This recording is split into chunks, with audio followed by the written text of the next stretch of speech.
All right, guys, welcome back into another NFL DFS video. Got the week 4 core plays here for you.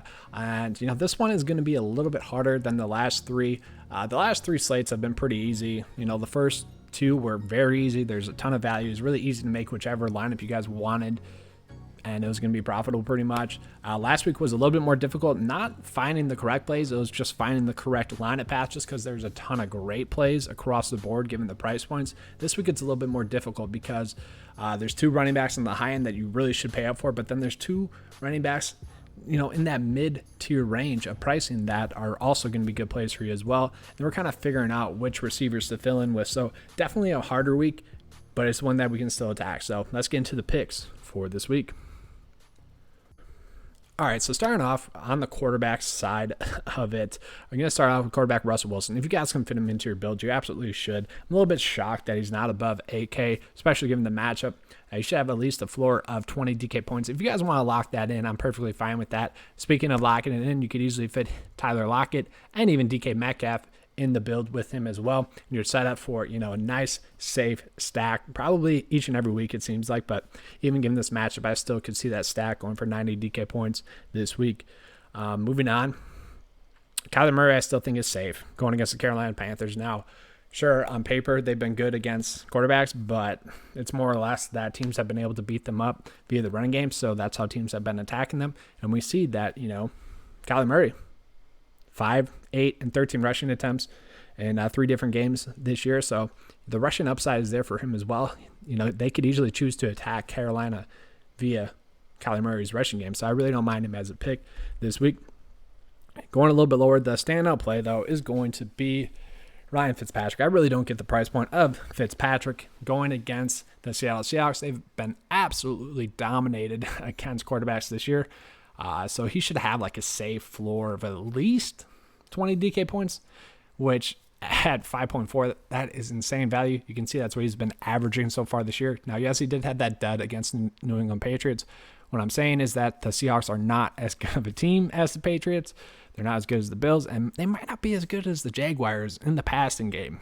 So really like Fitzpatrick. And on top of that, Tua has been a little bit banged up per some reports that are out there right now. So I don't think we have to worry about Fitzpatrick maybe possibly struggling and then getting replaced by Tua. That's going to be a couple weeks down the road, I think. So, Fitzpatrick really should be a safe play, and he does have a ton of upside. I really don't get the price point. I thought he would at least be 6K to make us at least think about it. All right, so now moving on to the running backs, there's 2 obvious plays on the high end. You got Kamara, the most priced one, but, he's been involved in the receiving game with Michael Thomas out. Now, even if Michael Thomas plays, I still think that he is going to be a safe play given the matchup. And, he's just productive no matter what. 23, 38, and 47 DK points at this price point. I just don't see how Kamara still doesn't hit value against the Detroit Lions. So, you almost kind of got to lock in Kamara. But the other play here is going to be Ezekiel Elliott. Super safe as a play. He's going to get 20 DK points in this matchup going against the Cleveland Browns. This is a matchup that they should be able to dominate.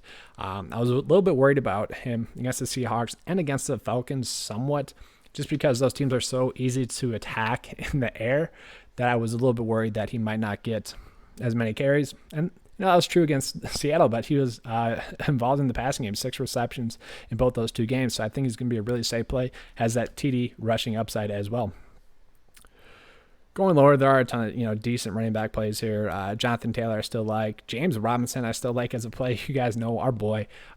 Pretty good matchup. Let's just say James Robinson was drafted in the 1st or 2nd round, and people didn't have that undrafted bias for him. He would at least be 7K this week. I would say he's looked really impressive on film. But the play that I really like is actually CEH, the 1st round draft pick. Going against the New England Patriots, people might stray away from that just because of the red number right next to the rank there, which might be valid, but you got CEH here getting 20 opportunities per game. He should at least get 15 DK points in this matchup, and you could say that he's due for a touchdown, so I really do like him as a play this week, and I will say he has gotten better each and every week. Then you got Kenyon Drake and Devin Singletary, both guys that are due to have a big week, especially Singletary if Moss is out. They're both going against the 2 by far worse rush defenses, so really do like those plays. Kenyon Drake is very interesting just because he has been getting around 20 opportunities per game. If he does that again this week, there's no way he doesn't have value. He could easily get 100 rushing yards. Then Singletary could easily get a rushing touchdown. Darrell Henderson, sneaky value play there on that side as well. Don't mind that play. And then Myles Gaskin as well, a guy that got a lot of touches last week. 22 in the run game, 5 receptions. He got 6 and 4 the 2 prior weeks before that in the receiving game. I do think he's going to be safe to hit value. He's kind of the lowest price running back I would want to go with on the slate. Even if this game gets out of hand, I still think that Gaskins would get involved in the passing game as well. All right, moving on to the receivers. I think it's redundant if I say if you can pay up for DeAndre Hopkins, you should do it, but I'm just going to say it. Do it if you can. Don't mind Tyler Lockett, like I said. DK Metcalf, you could easily stack those guys in there with Russell Wilson and then play some of the running back value. If that's the route you guys want to go, I'm perfectly fine with that. Robert Woods, though, is a play that I want to talk about. He is super safe. I know the targets haven't exactly been there 6, 5, and 8, but they really haven't had to be there.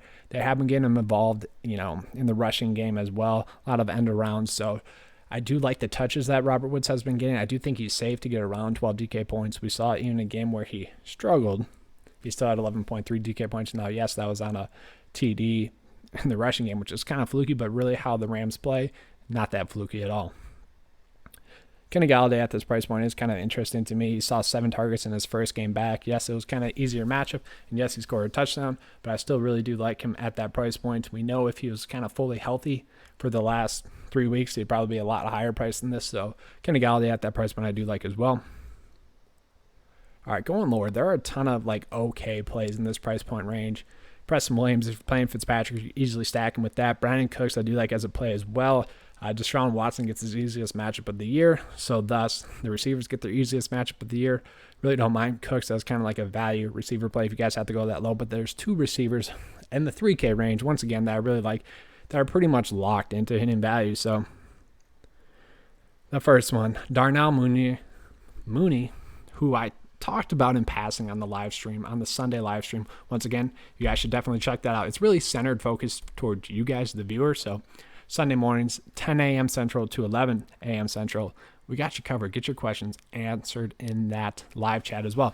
But Mooney has been kind of sneaky good. He's really looked good on film. And Anthony Miller is not the receiver number 2 in that offense right now. It's Mooney. He actually has the 3rd most snaps on the offensive side of the ball for, offensive weapons between quarterback, receiver, running back, tight end. He's been 3rd. It's been Allen Robinson, Trubisky, and now Mooney. I don't know what to say, but at 3K for this guy, really cheap, and he should be a lock to value if he's going to get that snap count like he has the last 2 weeks where it's been over 60% of the receiver snaps. So I really do like him as a play. A little bit shocking that Miller's not getting more snaps than Mooney, but it's kind of just the way it's been for them. And then Arizona, if Christian Kirk's going to be out again, which it kind of seems like he's going to be, then we kind of just got to go with Johnson here. 3K. You saw 7 targets last week, where it's tough to believe that 7 targets only led to 2 receptions. Even if he gets 1 more reception, he would have easily hit value and exceeded value. So, I guess you could say it's risky, but for 7 targets in this offense, we know he's going to get at least 5. I really like it as a play at that 3K minimum. You can really make a lot of stuff work if you pay down for him or Mooney. Makes a lot of things easier with your build process. All right, and then moving on to the tight ends. Kelsey, Andrews, Higbee, I do like on the top end. Darren Waller should be a little bit more involved in the passing game.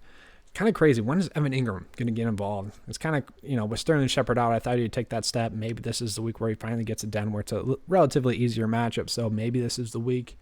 Mo Alley Cox, he's really shown some upside the last 2 weeks with Jack Doyle, kind of limited. He did play more snaps than Jack Doyle last week. Maybe that was just the case. Game script, playing style, favorable matchups. We don't really know. Jack Doyle could have still been injured, but still kind of an intriguing play at that price point.